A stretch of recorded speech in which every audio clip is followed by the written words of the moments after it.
Hello and welcome to the Stop Devaluation Podcast. I'm your host and founder of the Stop Devaluation movement, Melody Hilton.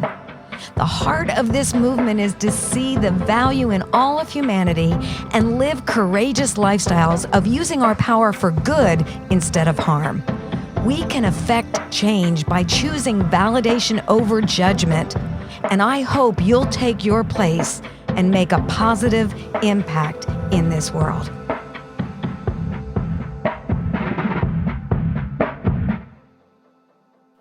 Welcome, everyone, to the Stop Devaluation's My Story interview.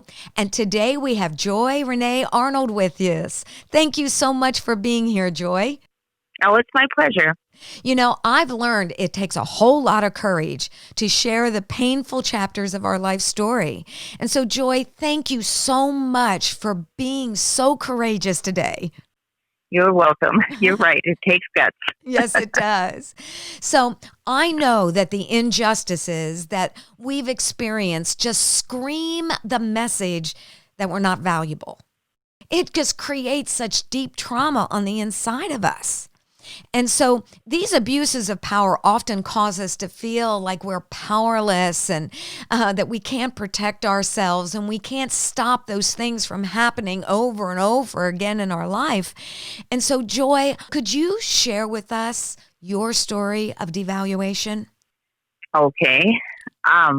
When I was 8 years old, I was left with a gentleman and his sons and another boy, and I was gang raped by all of them at the time. Oh. That created in me a ton of shame and self-hatred. From that point on, I just couldn't understand what happened, and because of the trauma of the whole thing, I blocked it out immediately. Yeah. So even when my parents came home, I couldn't remember any of it. But my body remembered it and my heart remembered it. Yeah. And so I embraced a self-destructive lifestyle after that. Yes. So how did that affect you?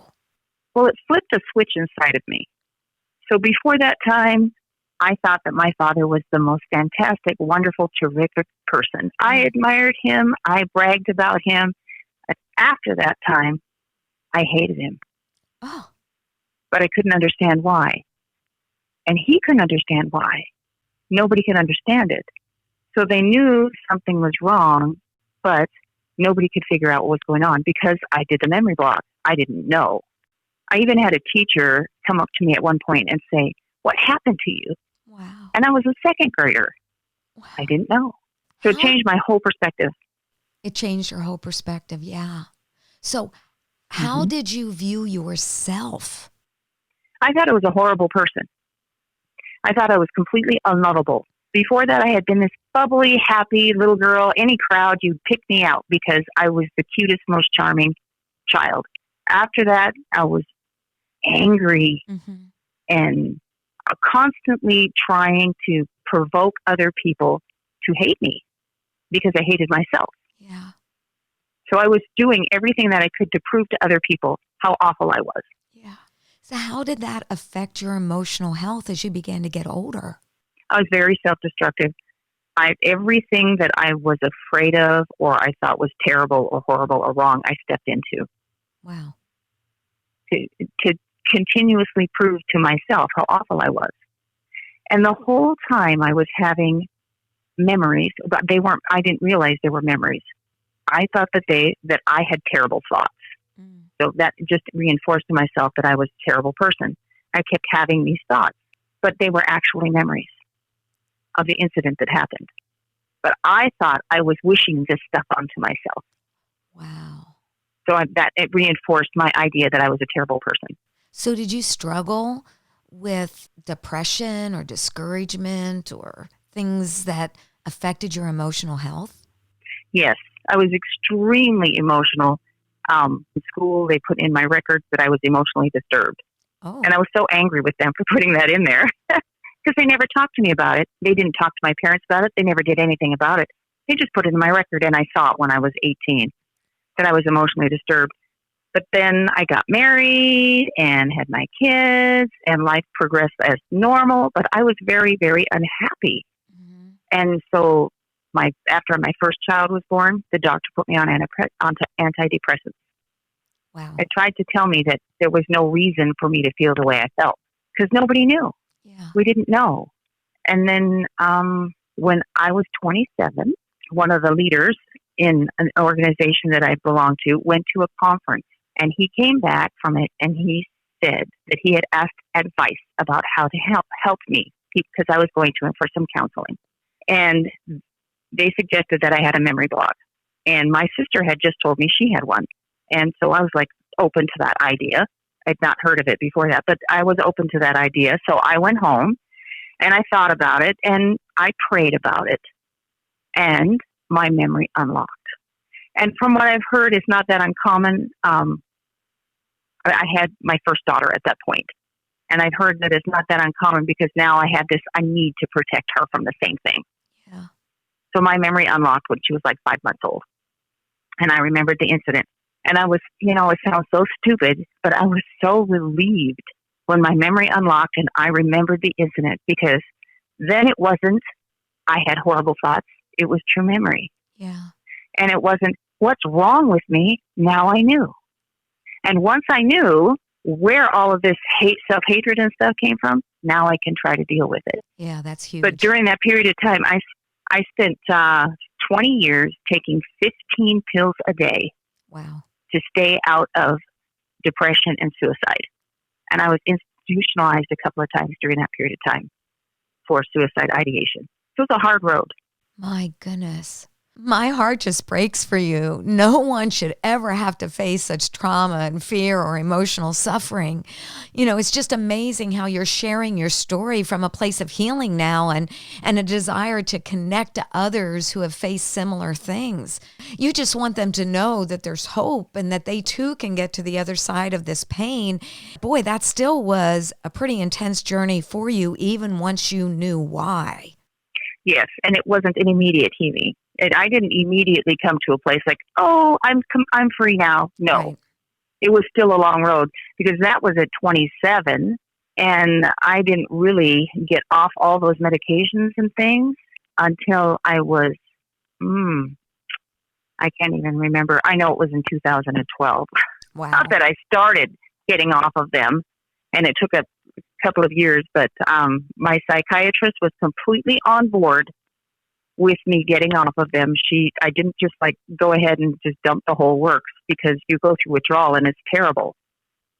No, I went through my psychiatrist and she was on board with it and very excited to move ahead with me on getting me off those medications because she could see just by talking to me that my perspective had changed. So she was one of those individuals in your life that began to see your value and wanted to invest into your potential and help you heal. Oh, she was so fun. She got really, really excited. Aww. Were there other individuals that really invested into you that purposed to cause you to see how valuable you truly were? Well, there were people along the way, just a teacher here or somebody who went to my church there. There were different people along the way that kind of helped me through some of the more destructive phases. So I went through a period when I was in high school where I kept running away. And, my perspective on my value was so poor that I even seriously considered going into prostitution. Wow. And so there was somebody who was right there at that time who helped me to not take that path. But if that person hadn't been there, I very well could have taken that path. And instead of becoming married and having my children and growing and progressing, I would have gone a totally different direction. That's powerful. It just shows how if each of us would be willing to see the worth in another human being, we could be a part of their healing process and even protect them at those crossroads of their decision-making in life. It can just be a small investment in that person. It doesn't have to be like I'm spending tons of time with them or anything. It was just a conversation here or a conversation there. It just a small investment to get my thinking in a better direction to help me make a better decision, because I was so hurting inside and so self-destructive that I couldn't make good decisions for myself. So every voice of validation, every word of truth, everything that someone did to show you that you were worth their investment, all of those put together were a part of your healing. Yep. And you had Yep. professionals and you just had regular people caring enough to speak into your life, even in the most difficult times of your life. Yes, but one of the key things I think is being willing to ask for help when you're hurting. And that can be very difficult because when we're really hurting, the thing we want to do the most is withdraw. Yeah. And we want to hide it. And you have to be willing to ask for help, and you have to be willing to hear what the person is saying. But truth speaks to our heart so profoundly that when you hear truth, there's something inside of you that grabs it. Yes. And that's the thing that helps you overcome. So true. Joy, I know we're all a work in process. I know I am. And so I'm sure that's the same in your life as well. And it increases throughout our lifetime. So with that healing that you have received, how are you generating value in your world? How do you show others in the midst of their difficult seasons of life?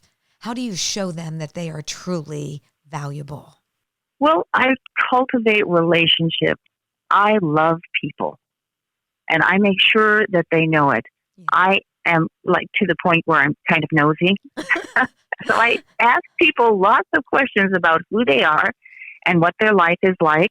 And I share with them openly and honestly about myself. I don't try to make people think that I love them. I love them. Yeah. And they know it. They know it. In the last couple of weeks, I had a gal come up to me at work, and she told me I was in the hospital just last week because I tried to kill myself. And when I came to work, they asked me here who I trusted, and your name came up. Wow. And she said, I trust you, and I will talk to you. So I make sure, and I developed a relationship with this gal. I was her supervisor and stuff, and I had been working with she's from another country, and I'm just befriending her, and she's a little bit of an odd duck, so she doesn't necessarily make friends easily.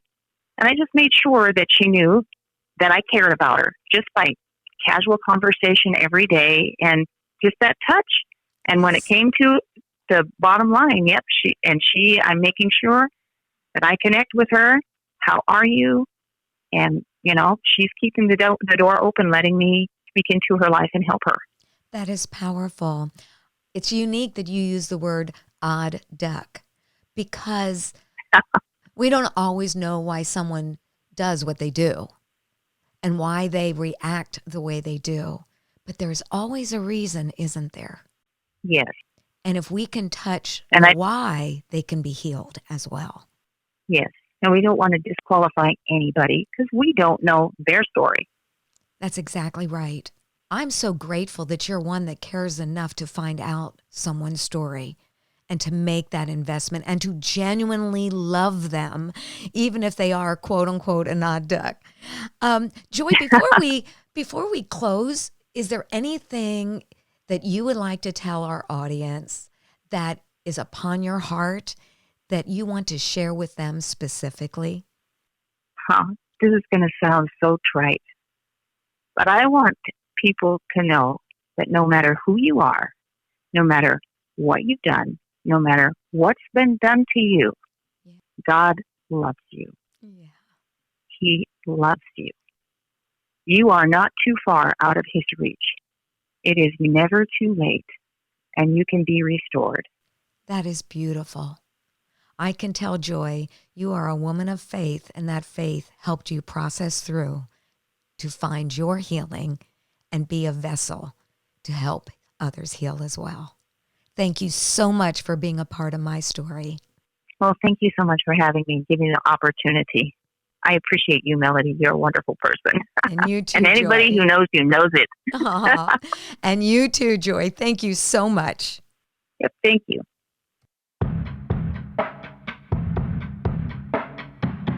I want to thank you for listening and encourage you to become a part of the Stop Devaluation movement. Be sure to like and follow #StopDevaluation on social media, subscribe to the YouTube channel, and visit StopDevaluation.com for more information and free resources. You can help spread the movement by sharing with others, leaving a review on Apple Podcasts, and most of all, by living a courageous lifestyle of using your power for good. Go out and value someone today. Your life matters, and you can make the world a better place. One word, one choice, one action of validation at a time.